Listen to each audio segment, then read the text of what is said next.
Shalom. Selamat pagi Bapak Ibu yang terkasih dalam Tuhan kita Yesus Kristus. Pertama-tama kami mengucapkan terima kasih untuk Bapak Ibu Gembala Sidang yang memberikan kami kesempatan untuk kembali ada di sama tengah Bapak Ibu saudara sekalian terkasih untuk boleh menyampaikan suara kebenaran firman Tuhan untuk kita sekalian pada pagi hari ini. Bapak Ibu dan Bapak saudara-saudara sekalian terkasih dalam Tuhan kita Yesus Kristus, mari kita akan sama-sama perhatikan suara kebenaran firman Allah. Untuk kita sekalian pada pagi hari ini kita akan perhatikan Amsal, kitab Amsal pasal 4 ayat yang ke-23.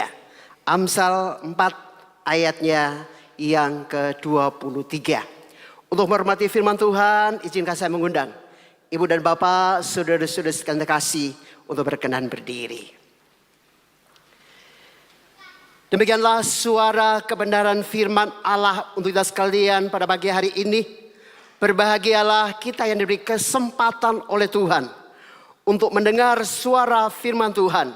Dan lebih berbahagia adalah kita yang percaya, setia dan taat melakukan kebenaran firman Allah dalam kehidupan kita hari lepas hari. Demikianlah suara kebenaran firman Tuhan untuk kita sekalian. Amsal 4 ayat 23. Jagalah hatimu dengan segala kewaspadaan, karena dari situlah terpancar kehidupan. Saya ulang sekali lagi. Jagalah hatimu dengan segala kewaspadaan, karena dari situlah terpancar kehidupan. Izinkan saya membaca, ada terjemahan yang lain. Itu dia katakan demikian. Jagalah hatimu di atas segala sesuatu, karena itulah yang menentukan jalan hidupmu. Ya, demikianlah suara kebenaran firman Allah untuk kita sekalian pada pagi hari ini.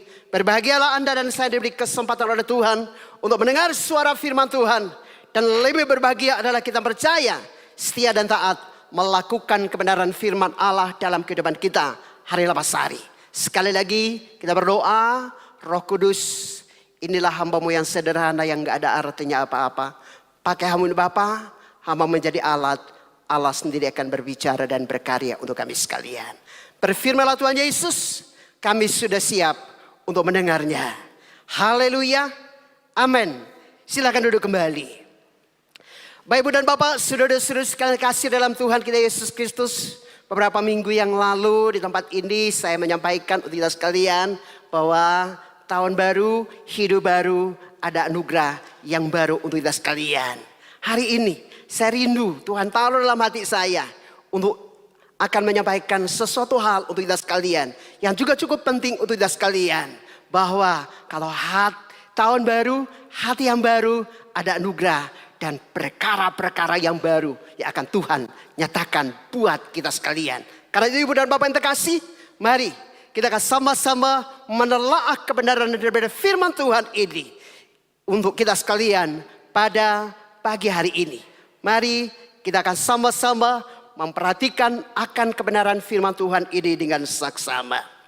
Saudara terkasih dalam Tuhan kita Yesus Kristus, ya, ada sepasang suami istri yang kemudian mereka duduk santai di atas rumah mereka, ruangan yang paling atas. Lalu kemudian mereka melihat ke sekeliling. Dan tiba-tiba sang istri kemudian melihat ada jemuran orang. Ya, ibu tetangga yang kemudian cuci pakaian lalu kemudian menjemurnya.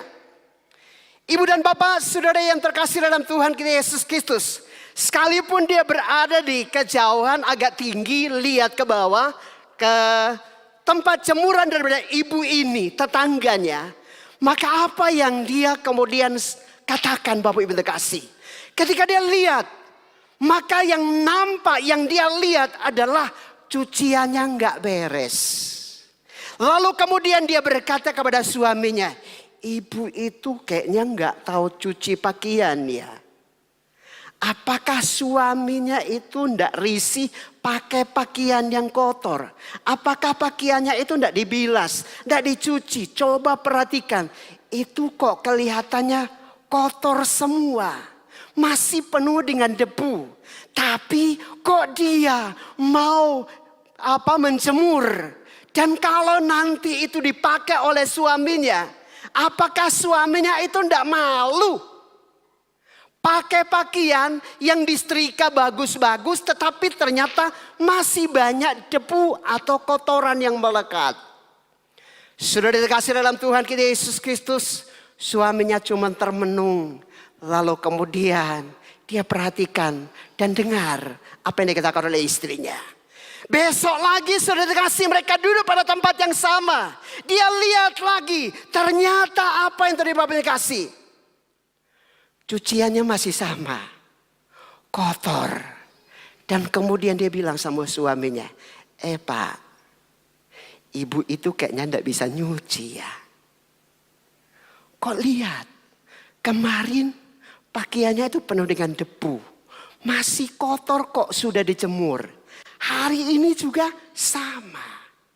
Coba Papa lihat loh, itu kotor semua. Apakah dia tidak tahu cuci pakaian ya? Sudah dikasih dalam Tuhan kita Yesus Kristus. Suaminya kemudian tengok-tengok pegang kepalanya ya. Istriku cantik luar biasa gitu loh. Sudah dikasih. Setelah itu sudah dikasih. Ternyata ketika suaminya maju ke jendela dan lihat. Dari mana istrinya melihat dari jendela rumah mereka ke tempat cucian daripada tetangga.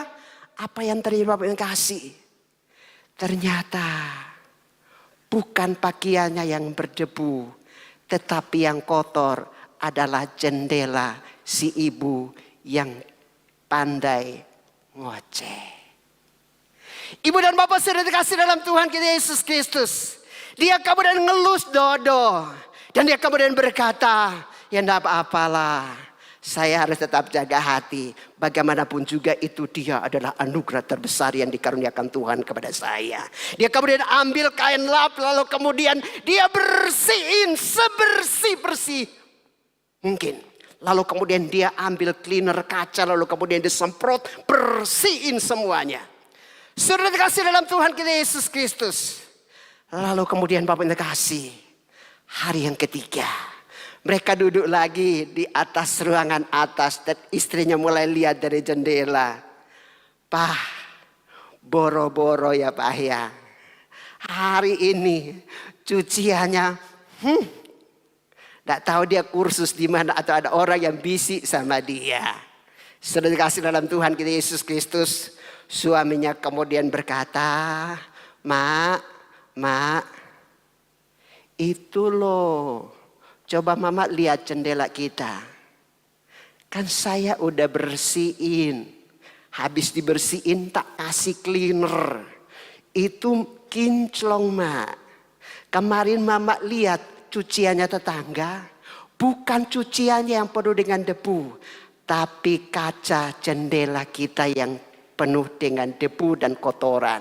Karena itu saya lap bersihin. Mak, kamu cantik loh Mak. Tapi tak pesan ya, kalau sebelum lihat pakaiannya atau cuciannya orang, bersihkan dulu jendela kita. Sudah dikasih dalam Tuhan kita Yesus Kristus. Kadang-kadang sebagai manusia, kita hanya melihat kejelekan orang, kekurangan orang, menilai orang berdasarkan pandangan kita. Tetapi sesungguhnya hati kita lupa kita jaga. Mudah kita perhatikan kekurangan orang. Mudah kita perhatikan dan ungkapkan, bicarakan kejelekan orang.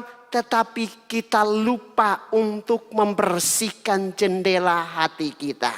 Karena itu pesan saya tidak sekalian. Kalau lihat cucian tetangga kotor, coba lihat jendela. Kalau jendelanya bersih, coba lihat hati. Apakah jendela hati kita bersih atau tidak? Karena itu pesan saya tidak sekalian. Bersihkan dulu jendela pintu, dan setelah itu jangan lupa bersihkan jendela hati. Karena jika jendela hati kita bersih, kita tidak akan pernah menilai orang yang kurang baik kepada sesama kita. Apa yang muncul saat kita menilai orang lain tergantung pada jendela hati kita. Jika jendela hati kita bersih, bersih pula pikiran kita. Jika pikiran kita bersih, bersih pula perkataan kita. Jika perkataan kita bersih, bersih pula perbuatan atau tindakan kita. Jika perbuatan kita bersih, bersih pula hati kita. Coba tilik Bapak Ibu yang terkasih dalam Tuhan Yesus Kristus. Bagaimana hati kita pada pagi hari ini ketika kita datang gereja. Apa tadi sempat gerundel sama suami, apa tadi sempat bawel sama istri, dan lain sebagainya. Mari lihat jendela hati kita. Apakah hati kita itu bersih di hadapan Tuhan, untuk kemudian ditaburi lebih lanjut dengan kebenaran daripada firman Allah. Ibu dan Bapak sudah dikasih dalam Tuhan kita Yesus Kristus. Ya, mari kita perhatikan akan ada apa dengan hati. Sehingga kemudian penulis Amsal itu berkata, jagalah hatimu dengan segala kewaspadaan, karena dari situlah terpancar kehidupan. Jagalah hatimu di atas segala sesuatu, karena itulah yang menentukan jalan hidupmu. Artinya apa? Jalan hidupmu mau baik atau tidak, itu tergantung hati kita. Sejauh mana kita menjaganya. Jalan hidup kita itu mau benar atau salah, tergantung bagaimana kita menjaga hati kita. Itulah yang menentukan akan jalan hidup kita. Ketika kita mau menjaga akan hati kita. Ibu dan Bapak sudah dikasih dalam Tuhan Yesus Kristus, saya kemudian mencoba untuk mencari di dalam Alkitab. Kata hati itu kira-kira berapa ya ditulis dalam Alkitab. Ya, ada beberapa penafsiran dan memang jumlahnya belum pasti. Tapi itu diperkirakan bahwa sekitar 500 sampai dengan 800 kali ditulis di dalam Alkitab. Bahkan ada penafsir yang berkata bahwa itu kemungkinan itu bisa lebih daripada 1000. Di dalam King James Version itu dikatakan bahwa kurang lebih itu ada 800 kali. Kata hati itu ditulis di dalam Alkitab. Tetapi kemudian pandangan umum itu berkata bahwa kata hati itu dalam Alkitab itu ditulis kurang lebih 876 kali. Sudah dikasih dalam Tuhan kita Yesus Kristus. Tidak peduli seberapa kali itu ditulis di dalam Alkitab. Tetapi yang perlu kita perhatikan adalah sejauh mana kita menjaga akan hati kita. Dan merupakan peringatan buat kita sekalian. Kalau itu ditulis berulang-ulang, berarti itu adalah penting. Sehingga Bapak Ibu dan Saudara kasih, hati itu sebenarnya adalah merupakan apa? Pusat kehidupan daripada manusia. Pusat kehidupan daripada manusia itu ada di dalam hati. Pusat kenapa? Karena di dalam hati ada pusat pikiran, perkataan, dan juga perbuatan atau tindakan kita. Karena Ibu dan Bapak sudah dikasih dalam Tuhan kita Yesus Kristus. Amsal, penulis Amsal kemudian mengingatkan kepada kita sekalian. Jagalah hatimu dengan segala kewaspadaan. Karena dari situlah terpancar kehidupan. Sudah dikasih dalam Tuhan kita Yesus Kristus. Mengapa kita harus menjaga hati kita? Iya, ada beberapa hal yang perlu kita perhatikan. Yang pertama, kita harus menjaga hati kita karena segala sesuatu itu dimulai dari hati. Saya ulang sekali lagi, mengapa kita harus menjaga hati? Karena segala sesuatu itu dimulai dari hati. Matius 15 ayat 18 dan 19 dikatakan demikian. Tetapi apa yang keluar dari mulut itu berasal dari hati. Dan itulah yang menajiskan orang. Karena dari hati timbul segala pikiran jahat. Pembunuhan, berzinahan, percabulan, pencurian, sumpah palsu, dan hujat. Dari dalam hati itu muncul semuanya ini. Baik itu pikiran jahat, pembunuhan, berzinahan, percabulan, pencurian, sumpah palsu, dan hujat. Itu keluar dari hati.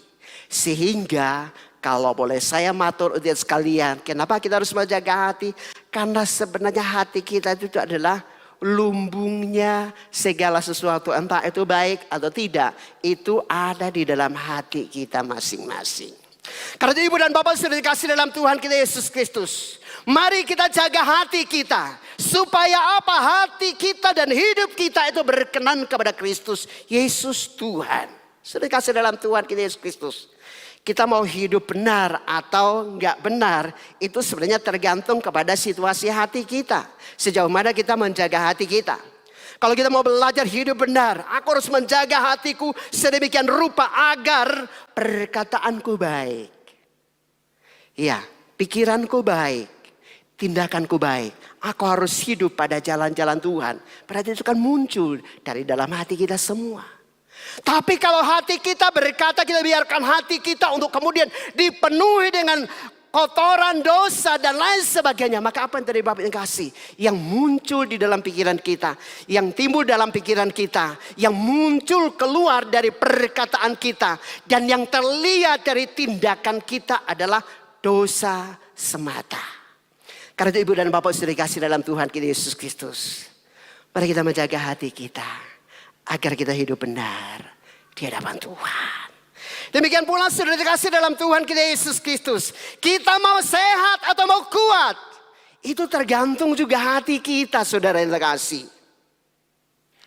Kalau mungkin kita ya cuman jalan hujan rintik-rintik lalu kemudian hati kita berkata, aduh ya ini pasti masuk angin loh. Pasti masuk angin loh, ya masuk angin tenanan gitu loh. Ya. Tetapi ketika kita mulai melangkah dan kemudian ada sakit atau ada cuaca yang mungkin ekstrem lain sebagainya. Aku harus berusaha untuk menjaga diriku sedemikian rupa. Apa yang bisa aku lakukan? Ya mungkin tutup kepala dengan baju, kalau tidak punya payung tidak apa-apa. Tapi kemudian kita berkata, aku pasti sehat. Aku harus menjaga kesehatanku agar aku bisa berkarya.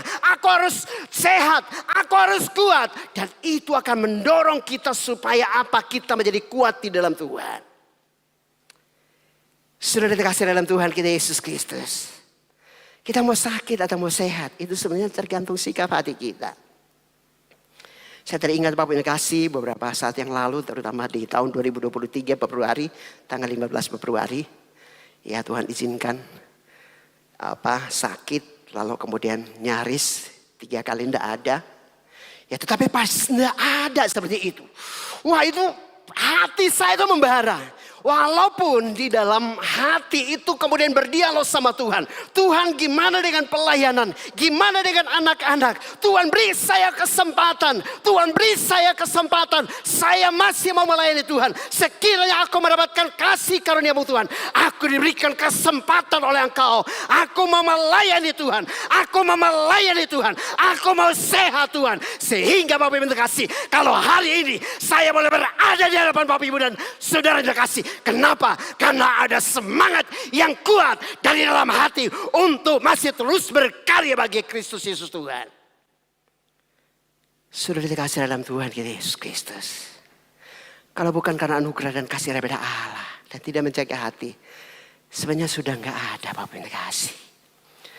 Ya, beberapa saat yang lalu September, ya. Tuhan izinkan sesuatu lagi gitu loh Bapak yang kasih. Kemudian sakit. Masuk rumah sakit Boyolali. Lalu kemudian tidak bisa tertolong. Dirujuk lagi ke Solo. Dan setelah sampai di UGD. Itu nyaris tidak ada Bapak yang kasih. Lalu kemudian dokter minta berkas operasi dulu. Lalu kemudian istri pulang, saya sendiri. Dan tiba-tiba itu saya sudah tidak kuat. Maaf, nyaris habis lagi. Nyaris habis lagi. Tapi dari dalam hati itu ada semangat Tuhan. Aku masih mau melayani.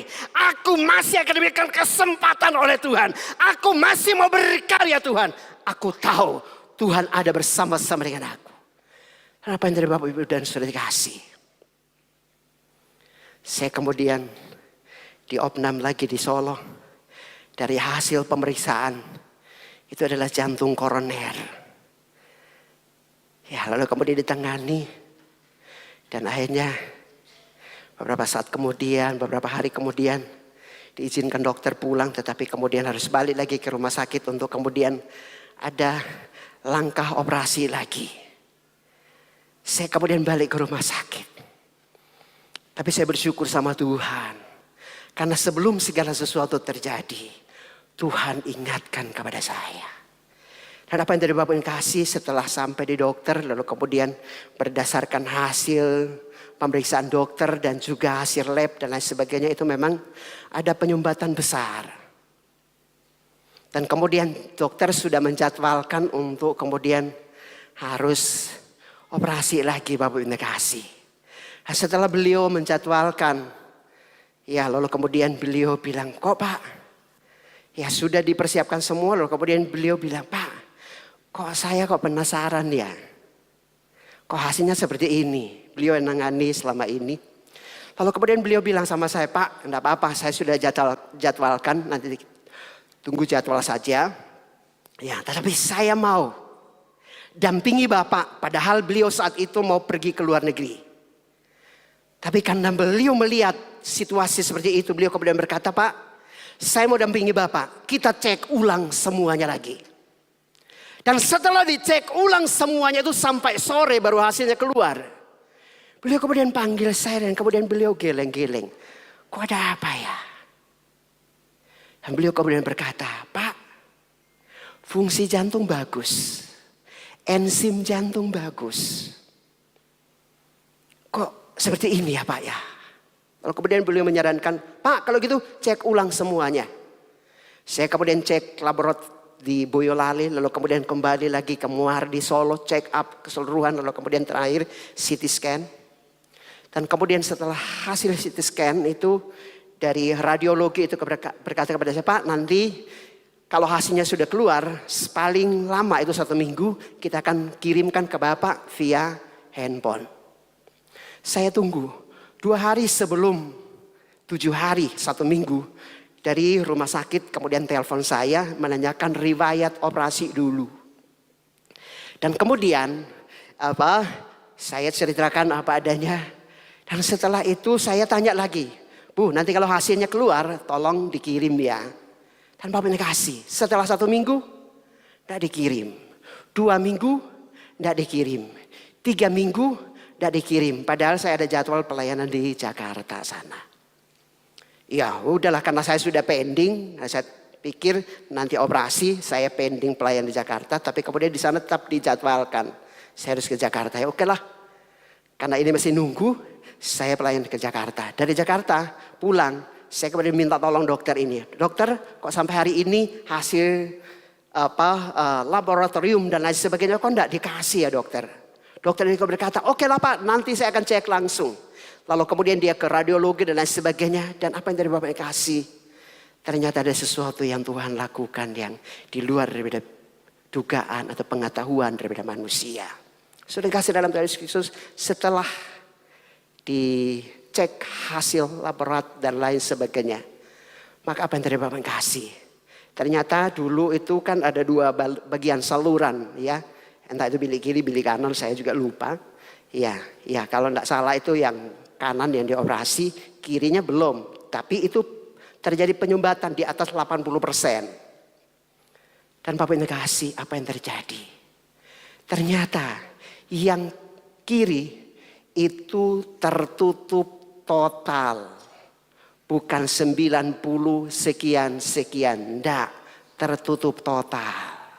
Kalau masih ada sisa 98, 90 ini kan masih bisa di bypass. Tapi kalau tertutup total, mati Pak. Nah itulah yang kemudian buat geger rumah sakit Muwardi. Mereka kemudian rapat, lalu kemudian dicoba diselidiki. Tapi apa yang dari Bapak Ibu dan sudah dikasih, ternyata setelah diselidiki, memang saluran utama itu tertutup total. Tapi tiba-tiba apa yang Tuhan lakukan? Muncul saluran-saluran baru, kecil-kecil. Dan itu ngambil darah dari jantung dan dikirim ke seluruh tubuh. Sehingga kalau hari ini saya bisa berdiri di hadapan Anda untuk bisa melayani Tuhan dan berkhotbah. Cuman pakai 1 saluran. Saluran yang 1 tertutup total. Tapi bagi Tuhan Yesus tidak ada yang mustahil. Kenapa? Karena hati. Itu semua karena anugerah. Itu semua karena kasih daripada Allah. Kalau Anda yang dua-duanya masih terbuka, ingat kesempatan masih terbuka buat Anda untuk terus berkarya. Demi kemuliaan daripada Bapa di sorga. Jangan menyerah dengan kehidupan. Maaf Bapak Ibu kasih. Kalau bukan karena kasih dan anugerah Tuhan, tidak bisa berdiri hari ini di hadapan Anda. Tapi itu semua karena anugerah dan kasih daripada Allah. Bisa melayani Tuhan, cuma ada satu saluran. Tapi bagi Tuhan, Tuhan bisa menciptakan yang tidak mungkin menjadi mungkin. Yang tidak ada menjadi ada. Jaga hati Pak. Kita punya Yesus. Yesus yang kita sembah. Yesus yang luar biasa. Yesus yang kita sembah. Yesus yang dahsyat. Yesus yang kita sembah adalah Yesus yang sanggup melakukan yang tidak mungkin menjadi mungkin. Yang sanggup mengadakan yang tidak ada menjadi ada. Amin. Jaga hati Pak. Jaga hati Bu. Jaga hati Mas. Jaga hati Mbak. Dari situ terpancar kehidupan. Sudah kasih dalam Yesus Kristus. Selanjutnya, kita mau berhasil atau gagal, mau sukses atau tetap gagal, tergantung sikap hati kita, Pak. Tergantung sikap hati kita. Kalau kita pilih malas-malasan, ya kuliah juga malas-malasan, sekolah juga malas-malasan, kerja juga aras-arasan. Iya, semuanya aras-arasan. Semuanya akan jadi seperti itu. Tapi sudah dikasih dalam Tuhan kita Yesus Kristus. Sekalipun kita terbatas. Sekalipun maaf kita orang sederhana dan lain sebagainya. Tapi kalau kita mau punya semangat. Aku harus bisa, aku harus berjuang, aku harus bisa menggapai hal-hal yang indah yang telah dirancangkan Tuhan bagi saya. Firman Tuhan dalam kitab Yeremia dikatakan bahwa aku ini tahu rancangan apa yang ada padaku mengenai kamu. Rancanganku bukanlah rancangan kecelakaan, tapi rancangan damai sejahtera untuk memberikan kepada engkau hari depan yang penuh harapan. Bukan setengah harapan atau tidak ada harapan. Tapi jangan kemudian nyesali nasib.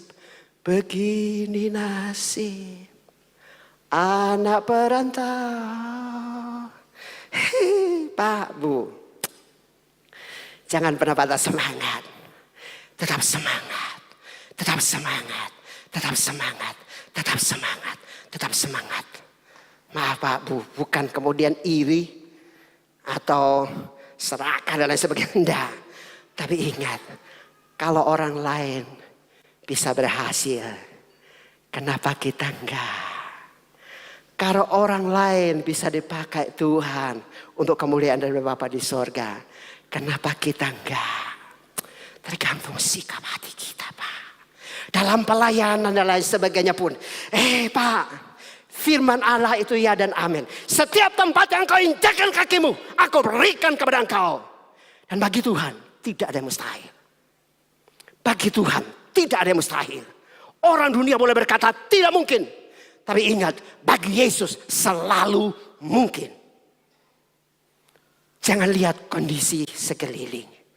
Jangan lihat latar belakang keluargamu. Jangan lihat pula pribadimu yang terbatas. Tapi lihat Yesusmu yang luar biasa yang tidak pernah terbatas dalam segala hal, segala perkara. Amin. Amin. Ketika awal pelayan di Boyolali, ya cuma 7 orang kalau datang, semua Bapak kasih. Simbah-simbah. Jadi kalau khotbah, ini ya kadang-kadang firman Tuhan itu pengantar tidur. Tapi saya bersyukur, walaupun badannya kerdil, tapi suaranya agak kencang sedikit gitu loh ya. Jadi sehingga ketika mengantuk, tarik. Ya, jadi jangan coba-coba ngantuk, tarik. Ya.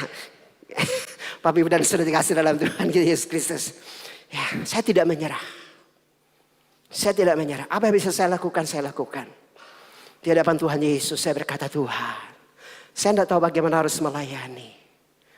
untuk bisa membawa satu jiwa pun di hadapan Tuhan. Siapakah aku ini Tuhan? Tidak mungkin Tuhan, tidak bisa Tuhan. Tapi aku percaya aku punya Bapa. Tolong dampingi aku ya Tuhan untuk melayani. Saya doa puasa 3 hari 3 malam, lalu kemudian saya keliling kota Boyolali, doa keliling. Lalu kemudian saya lihat kalau ada nama orang di depan pintunya, saya catat. Catat keliling, lalu kemudian pulang. Saya berlutut dan saya doakan. Saya berlutut dan saya doakan, saya berkata, Tuhan, mereka ini adalah milik-Mu Tuhan. Kalau mereka tidak diselamatkan, mereka akan binasa. Bapak Ibu yang terkasih, catatan itu masih ada di sebuah notes merah. Ya, saya masih simpan. 10 tahun kemudian, sekitar 90% orang-orang yang didoakan itu sudah kami layani. Dan sebagian besar adalah jemaat kita di Boyolali. Beri kemuliaan bagi Tuhan Yesus Kristus. Tidak ada yang mustahil Pak, tidak ada yang mustahil. Berbicara tentang studi, maaf, kami orang gak punya. Dari desa, tapi bukan desanya. Dari alas, dari hutan gitu loh. Ya, keluarganya itu cuman burung hantu, cicak. Sehingga ketika saya lari dari kampung, mau sekolah, papa saya bilang apa? Kamu udah usah sekolah. Kita orang gak punya. Kamu kerja kebun ikut papa.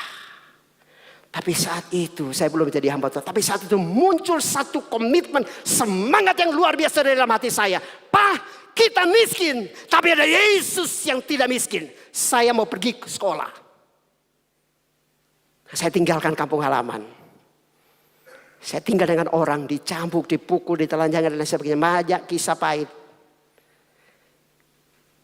Saya ingat saat-saat akhir, mau selesai dari kelas 3 SMP Negeri 2 Soe.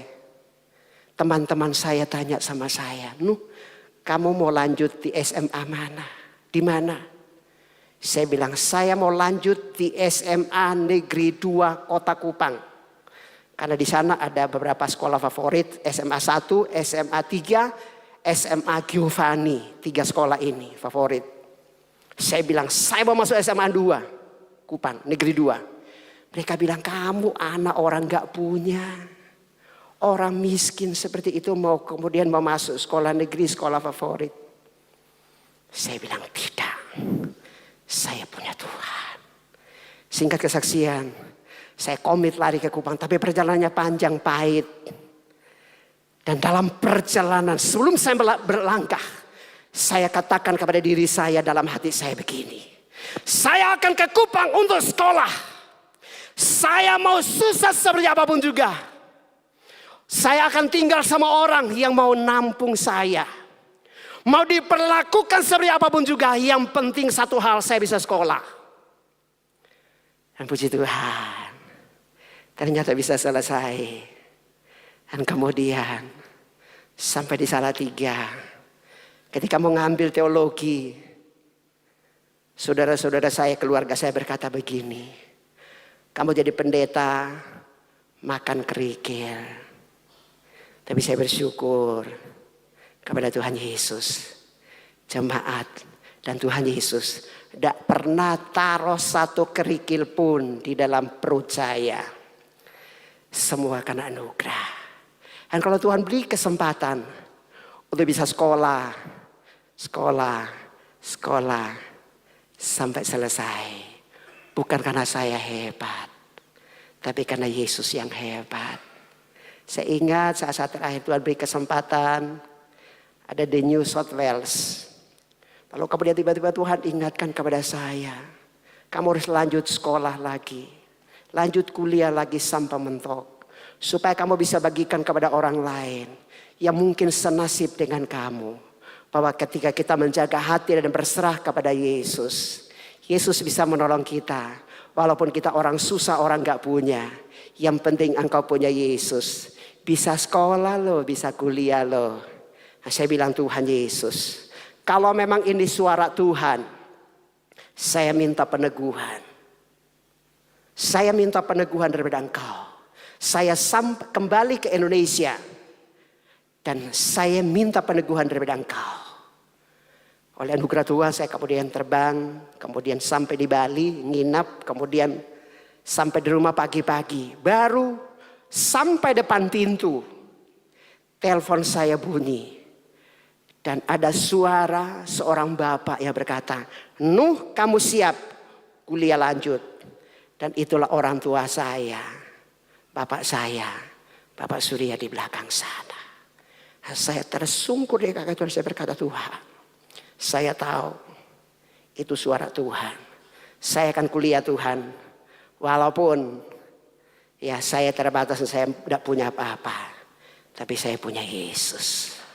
Oleh anugerah Tuhan, saya bisa menyelesaikan disertasi saya. Dan yang nguji itu adalah Ibu Audita, Dirjen Bimas Kristen Republik Indonesia. Dengan jumlah halaman kurang lebih baru 1000 halaman disertasi yang Tuhan berikan, anugerahkan kepada saya. Bapak Ibu kasih.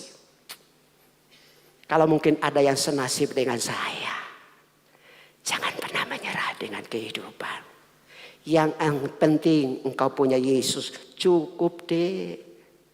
Cukup. Kalau engkau punya Yesus, cukup. Karena Yesus punya segala sesuatu. Langit dan bumi dia yang punya. Jaga hati. Ambil hati Yesus. Ketika engkau ambil hati Yesus. Hatinya Yesus kalau udah melekat sama kamu. Mau apapun. Angin badai sekalipun. Kita akan bisa menerjang. Karena Yesus di depan. Anda dan saya ada di belakang Yesus. Amin. Ya, karena itu Ibu dan Bapak sudah dikasih dalam Tuhan Yesus Kristus. Mari. Ya, segala sesuatu jangan kemudian hanya otak melulu. Tidak apa-apa, otak itu kan pemberian daripada Tuhan. Tetapi juga harus diingat hati. Iya, jangan kemudian ya semuanya otak melulu. Iya, tidak apa-apa. Ya, mungkin kadang-kadang Pak, ini kan otak harus main. Ya, kalau otakmu duluan main, hatimu lambat main. Tapi kalau hatimu main, maka dengan sendirinya otak akan mengikuti apa kata hati. Karena itu Bapak kasih. Melangkahlah dengan iman bersama dengan Kristus. Kalau hati kita baik, Bapak kasih, suami istri itu dunia cuma milik berdua, Pak. Biar hitam-hitam gelap-gelap di tempat gelap sekalipun, ya cipika-cipiki.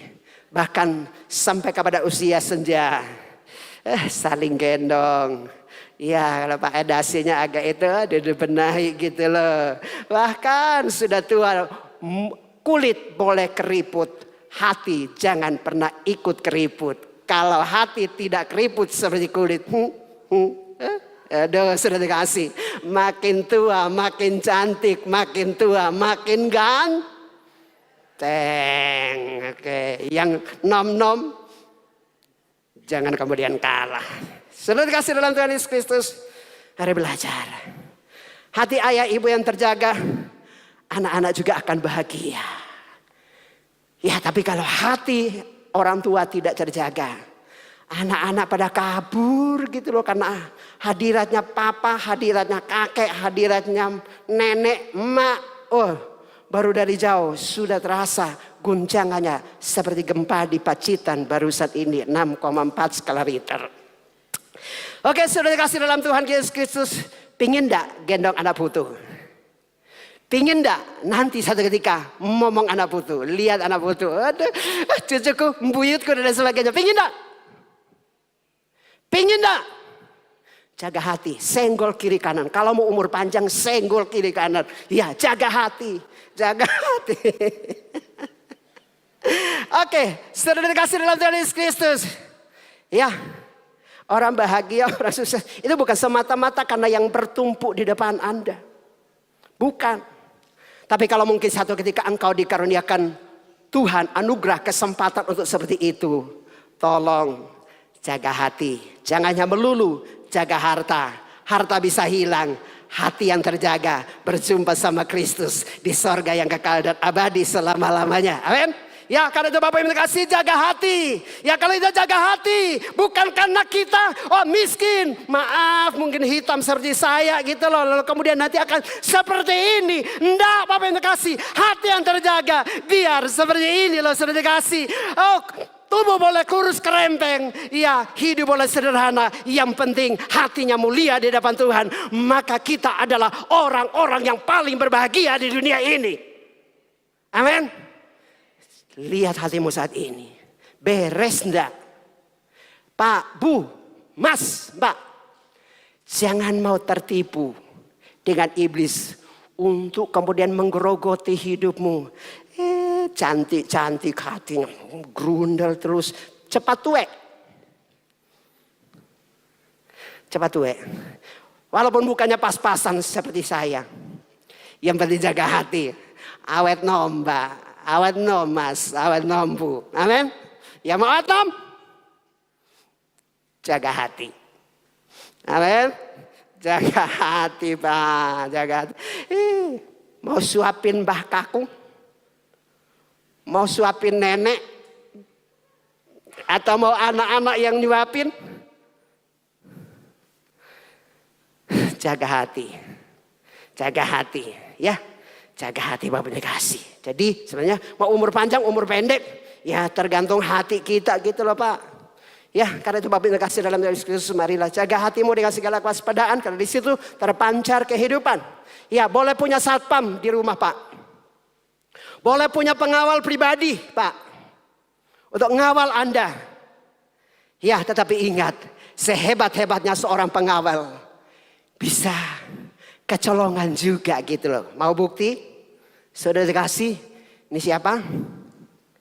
Nicolas Maduro. Beliau punya bodyguard yang banyak.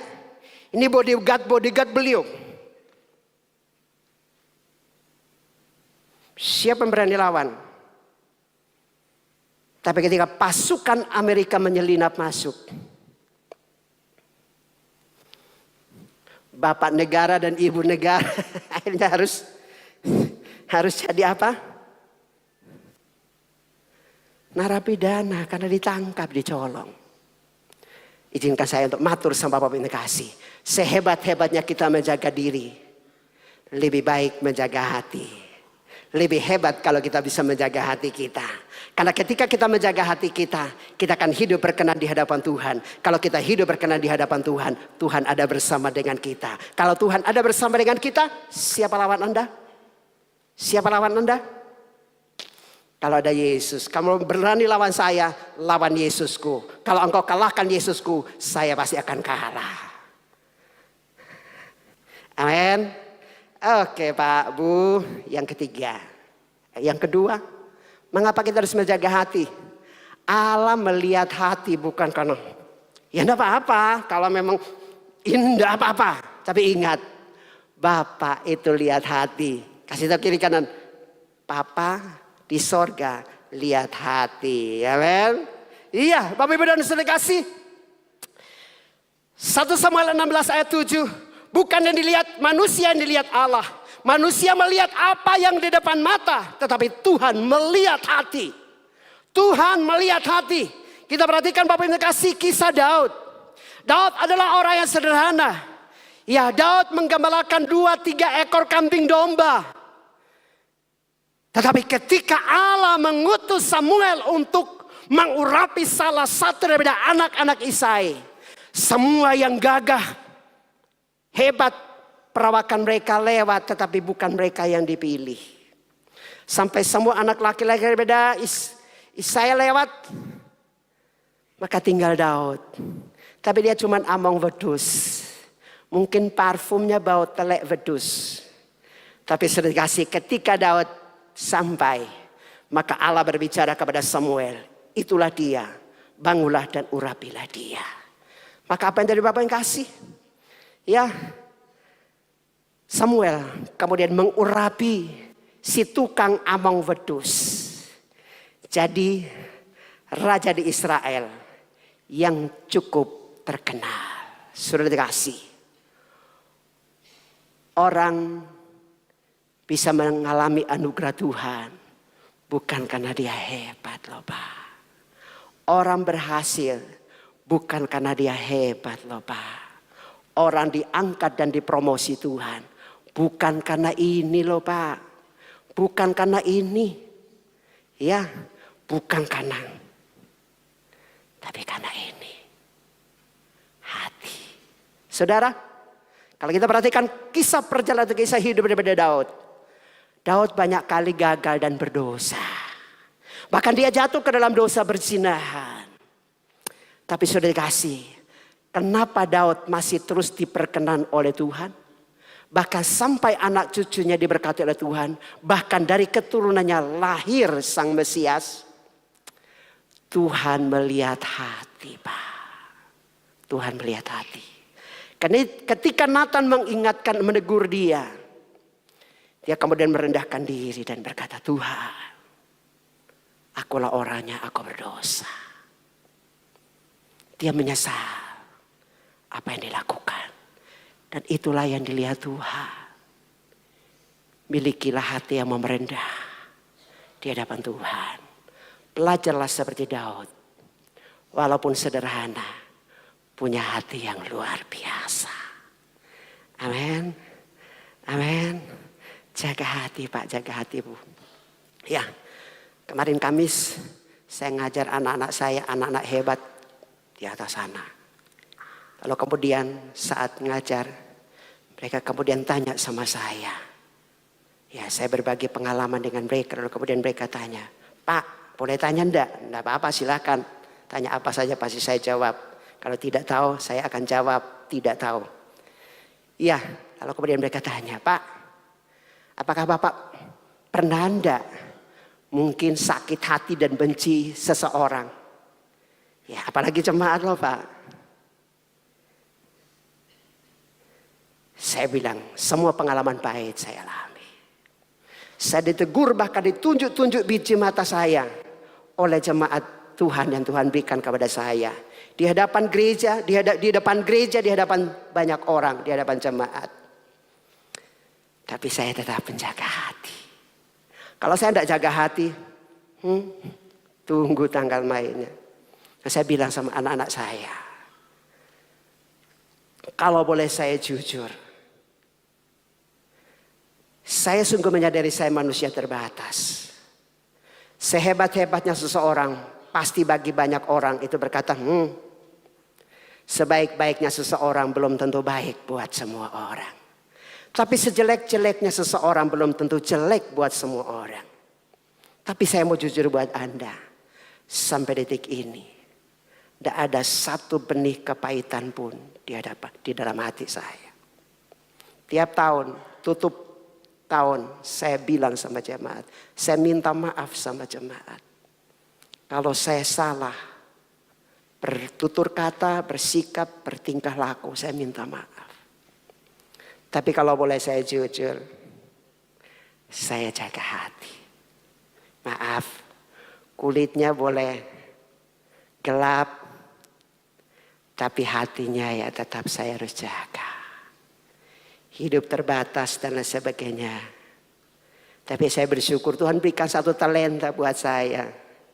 Dengan siapa saja pasti mesem. Ya, karena memang itulah secercah cahaya yang muncul di tengah kegelapan tubuhku. Ya, kenapa? Karena kalau sudah terang, senyum, ya biasa gitu loh. Tapi kalau gelap, senyum, manis Pak, manis Bu, manis Mbak, gitu ya. Oke, jaga hati.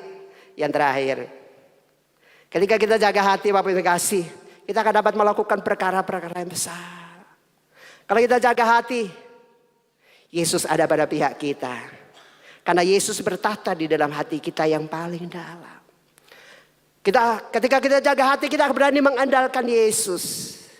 Ketika kita mengandalkan Yesus, berarti kita percaya pada Yesus. Ketika kita percaya kepada Yesus, Yesus akan membawa kita untuk mengalami perkara-perkara yang besar. Pekerjaan-pekerjaan besar seperti yang Yesus lakukan, bahkan lebih besar daripada itu. Yohanes 14 ayat 12. Aku berkata kepadamu, sesungguhnya barang siapa percaya kepadaku, Ia akan melakukan juga pekerjaan-pekerjaan yang aku lakukan. Bahkan pekerjaan-pekerjaan yang lebih besar daripada itu. Sebab aku pergi kepada Bapa. Ini adalah janji Tuhan yang gak mungkin tidak akan digenapi. Janji Tuhan, firman Allah. Anda mau percaya, tidak percaya, terima atau tidak terima, pasti akan tergenapi. Kalau Anda percaya kepada Kristus, Anda akan dibawa Tuhan untuk melakukan perkara-perkara yang besar seperti yang Kristus lakukan. Bahkan lebih besar daripada itu. Karena itu ibu dan bapak yang terkasih dalam Tuhan Yesus Kristus, mari jaga hati. Ada banyak hal besar yang sebenarnya Tuhan mau sediakan buat kita sekalian. Tuhan mau bawa Anda untuk melakukan perkara-perkara yang besar di dalam Tuhan. Tapi mau enggak Anda untuk menjaga hati? Sudah dikasih dalam Tuhan kita Yesus Kristus. Saya bersyukur saya punya bapak, ibu. Pak Surya dan ibu. Mereka orang yang keras tegas. Ya mungkin anak-anak saya yang di atas. Anda belum merasakan dulu kuat gagahnya Bapak. Keras tegas. Tapi satu hal Bapak ini kasih. Yang saya lihat, saya pelajari daripada orang tua saya.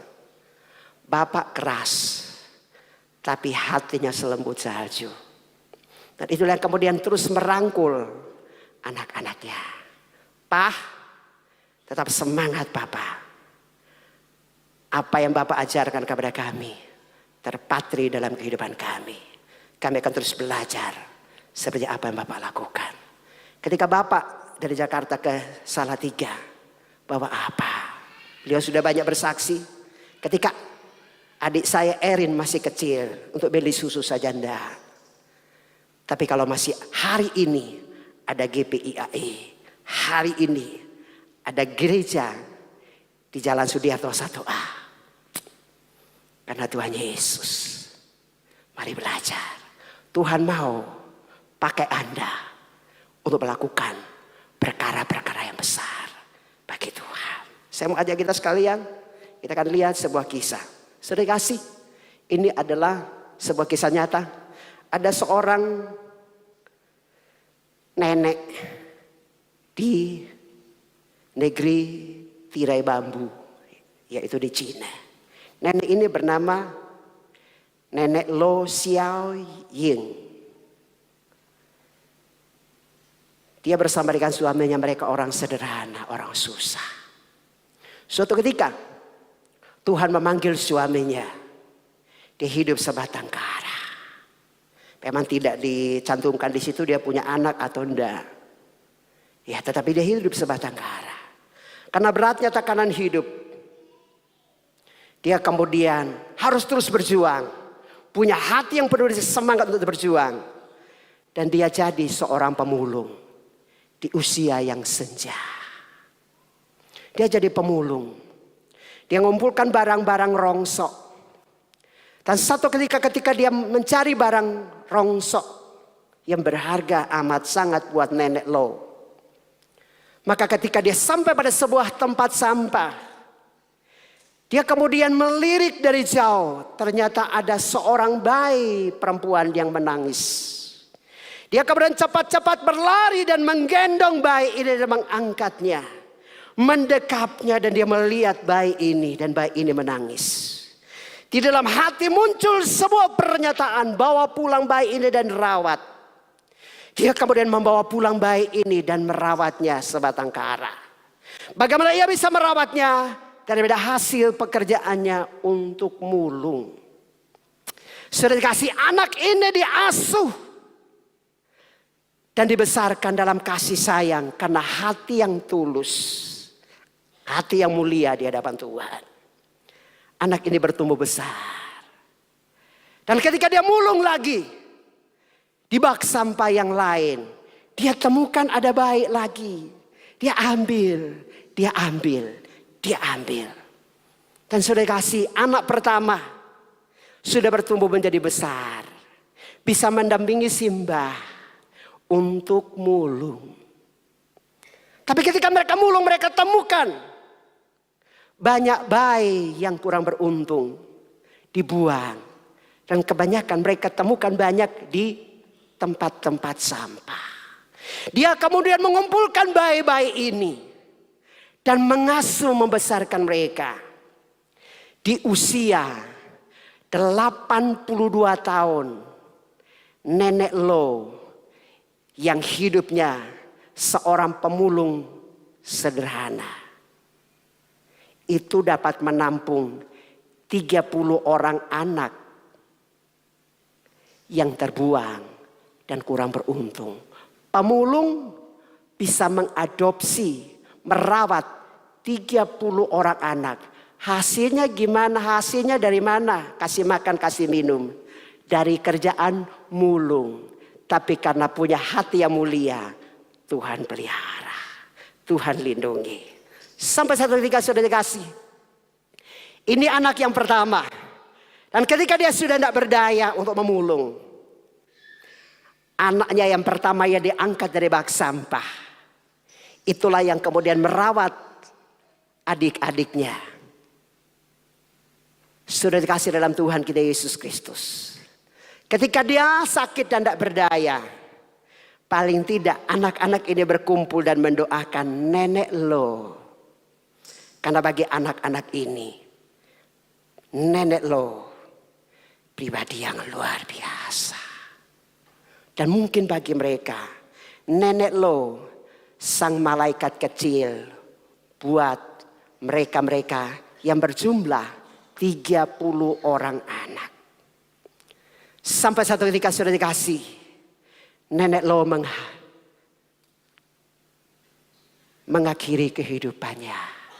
Dipanggil pulang oleh Tuhan. Paling tidak ini loh, ada satu yang datang menangisi dia, mencium dia, dan mungkin dia berkata, "Ma, Nek, selamat jalan." Tapi nenek punya hati yang mulia.